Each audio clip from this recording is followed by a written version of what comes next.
nice, Ilse. Yes. Joined by Northwestern head coach Tracey Fuchs, student athletes Ilse Tromp and Maddie Zimmer. We'll start with the opening statement from Coach, and then please questions for the athletes. Yeah, thanks for being here, guys. An amazing day for these guys.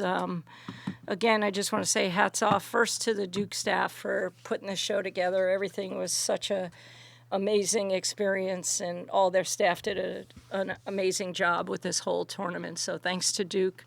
Hell of a game by Princeton. Carla is one of my best friends, and was just down to the wire, just like you want it. So couldn't be more happier, though, to bring another championship home to Northwestern. It's really, really a special place, and I'm so grateful to be a part of it.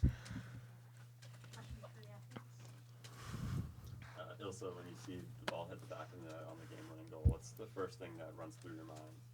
Yeah, I mean, I wasn't really thinking. I was just hitting it as hard as I can on goal. And when I saw it going in, I don't know, I was just so happy that we could bring it back again. I don't know, I think I said it for correct me if I'm wrong, but I think, like, people were saying it's like we're considered a dynasty right now. And I think for Zim, I think she kind of all started here. And, I mean, to be able to, like, end her career with a national championship, I didn't want to say it before the game, but I really wanted it for her to, like, end her career at Northwestern, win a national championship, and I'm so happy we could. Ilse, Ashley Sessa told us the other day that she trusts you to take that shot 100 times and make it. Just what's it like being the person that's so relied on in those critical moments by your teammates? Yeah, I mean, it's great. It's also hard, but I'm happy this weekend something was on my side and I could get it done. But yeah, no, I'm just happy I could do it for the team, and yeah, we came the win. Maddie, Ilse talked about how she wanted you to end your career with a championship, and that's why you came back to Northwestern for that 5th year. How fulfilling is that now that it's happened? I mean, it's really hard to put into words. I was trying not to think about it too much before the game actually started, because obviously I want to be focused and locked in going in. But, I mean, this program means so much to me. And, sorry. You want me to take over, Maddie? Because you're going to have to take over. Okay. For me. There's just nobody else I'd want to be out there on the field with. This is like what you dream of as a kid. And being able to end your career on a win, especially in the national championship, it's honestly, it's unbelievable. And this team, this is like by far the most fun I've ever had playing hockey. And it all just comes down to my teammates who are next to me and the work that they're doing for each other. Yeah, I can't really say much more. Maddie,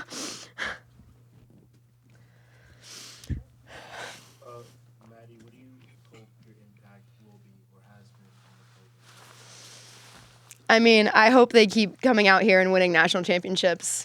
This program is only just starting. They have a lot more to go, and, I'm really happy that I was part of, the teams that were able to lay the groundwork for this. But, it's been coming for a while, and we're definitely going to sustain it in the future, especially, with key players like Ilse coming back next year. I'm so excited, and never comes off, so I'm always going to be part of this family, and I'm so excited to see what they do next. For either of you, a lot of the early part of this contest was much different than the game that you guys played in the semifinals. Not a lot of goals, a lot of back and forth. Just how do you stay in it when nobody can break that stalemate? Yeah, I mean, I think we were playing really good defense. I don't think we gave up a single corner in the first half, if I'm correct. And, Ilse's holding down the fort in the back. Jules is making great saves. We knew we were just, we were trying to get those corners in, get those shots on goal. It was going to fall for us at some point. And I'm just really proud of the way that we stuck with it, never gave up. Again, we're kind of used to coming from behind, I guess. So I don't think that deterred us at all in the final. Yeah, we knew that they had a really good corner, and I think I'm really proud of our team just keeping DPCs. I don't know how much they had, like 3 or something, but getting that limited because they have such a good drag flicker too and their whole corner unit. So I'm really proud that we could keep that down, and yeah, I think that really helped us.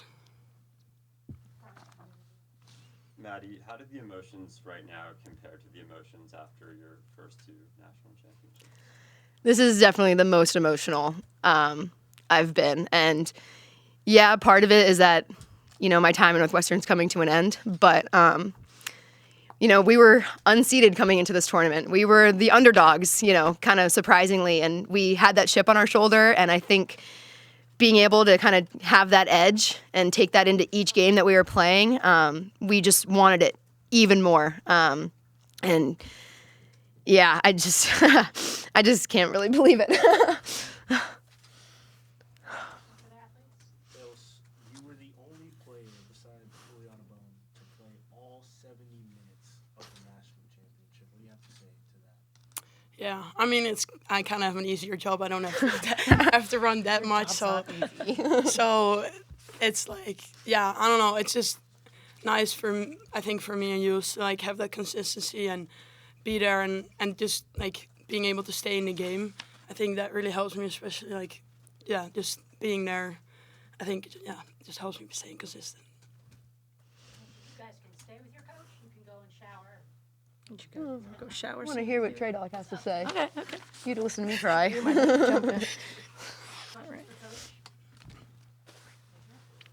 didn't allow a single shot in the final 25 minutes of the contest. What does that have to say about your preparation and your scouting at Princeton and all the work you put in to get to this point?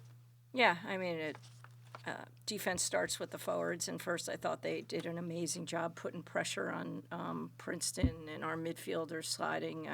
I don't know how many miles they ran, but it was such a team effort on defense that hopefully it made Ilse and the back's job a bit easier. But, Georgia works with the defense primarily, and got to give her a lot of credit for always getting these guys ready. I'm really proud of the staff. Coach, I saw you taking some phone calls on the field after the game. Who is it that you were on the phone with? Who Oh, was the my first people you mom. heard from? My mom is 94 and probably having a heart attack right now, but she was watching the game at home, and she just loves this team. And she can barely see, hardly hear, but she knew we won, so it was really, really impressive. And she's an amazing woman that loves the Wildcats. Coach, you talked about defense, but then Ilse, she was kind of holding down the fort there, made a lot of really big stops today. How can you speak to her performance? Yeah, I mean, I don't speak about it a lot, but she is probably one of the most defenders I've ever had in my career, and she has such a great demeanor and way about her. I was all fired up in Friday's game, and she just looked at me and said, "It's okay," and I calmed right down. So sometimes they have to calm me down, sometimes I have to try to calm them down, but she's a gamer, she's a superstar, and she doesn't care who gets the credit. She's going to go out there every day and fight for the Wildcats.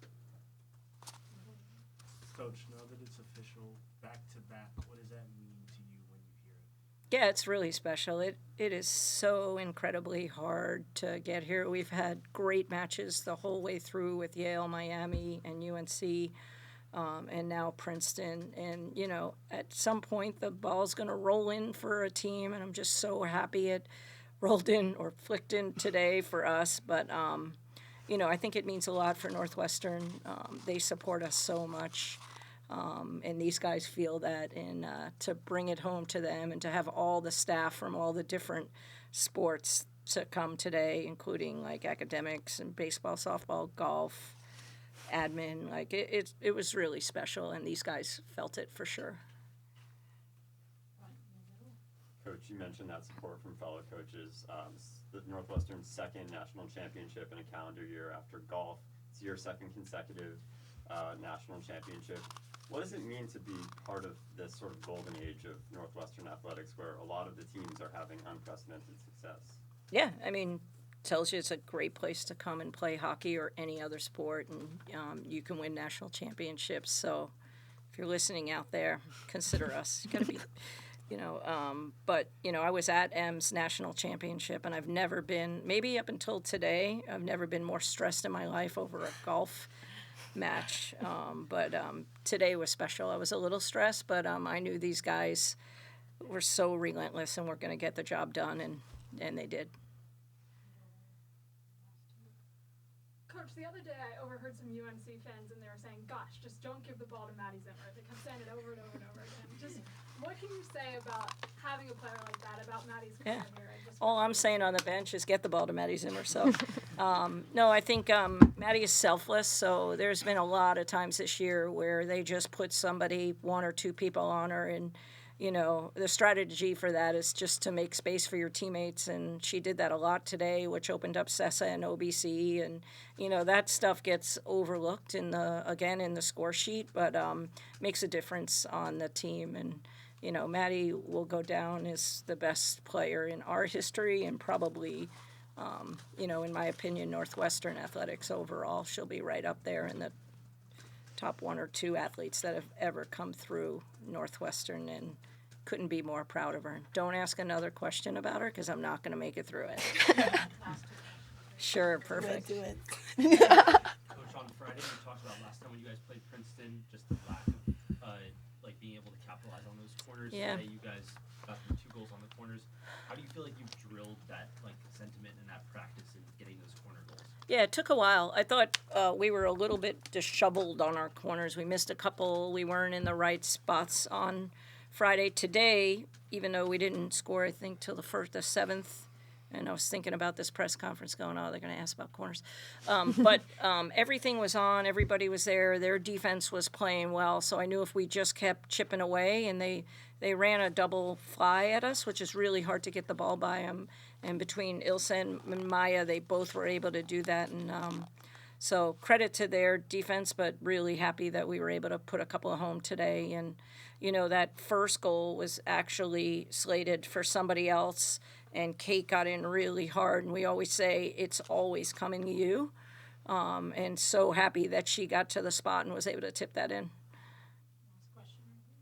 Coach, you said not to ask about Maddie, so I got to rephrase this. Yes, rephrase it. But for this specific crop of seniors, Yeah. what is their impact, or what has their impact been on you and your coaching career and your coaching philosophy? Yeah, they make me want to coach forever. I mean, you have teams where you have really good people, but this team is right up there with some of the best people and role players I've ever had. And then, you look at Grace Scholes, I couldn't even watch her go through the handshake line, but she came in. She could have had the whole spring and winter off last year, and she wanted to come in and practice and train and run and lift with our team to get to know them before this season. And I think, when you have that kind of culture where you have players that want to do whatever it takes to win, good things happen, and credit all of them. We're appealing Maya. Hopefully she'll get another year with a hardship waiver. She's missed 3 full half seasons, and I know it's a little over the rules, but they've changed some other rules in the past. So NCAA, if you're listening, if there's ever a hardship waiver, it should go to Maya. So that's my 2 cents. It probably shouldn't be here at the press conference, but all of them. I mean, Erin and Meek, or Amelia, who didn't get to play today, but those guys set the tone every single day in practice and scout. And, we have such a great group of scout, including me running the scout team for attack corners. So these guys can practice. And again, that doesn't show up on the score sheet, but without them, these guys can't be ready. So it's 23 players, a lot of coaches, and a lot of support staff that help get this done. Can you talk about your avoidance of the Gatorade bath today? I mean, Yeah, I thought that. I actually It's a want to good ask thing. about that. Yeah. Well, I didn't have an extra set of clothes because I didn't want to jinx myself. But if they're gonna Gatorade me, they gotta. Got an extra T-shirt. Yeah. Okay. Well, we'll get a glass of water. But they've got to hide it better. But I've had enough Gatorade baths that I thought I'd fight this one. So it's gonna make for good TV for sure. Thank you guys. All right. Thanks Thank you. everybody. Appreciate you guys. You guys. Go Cats. Thanks you guys.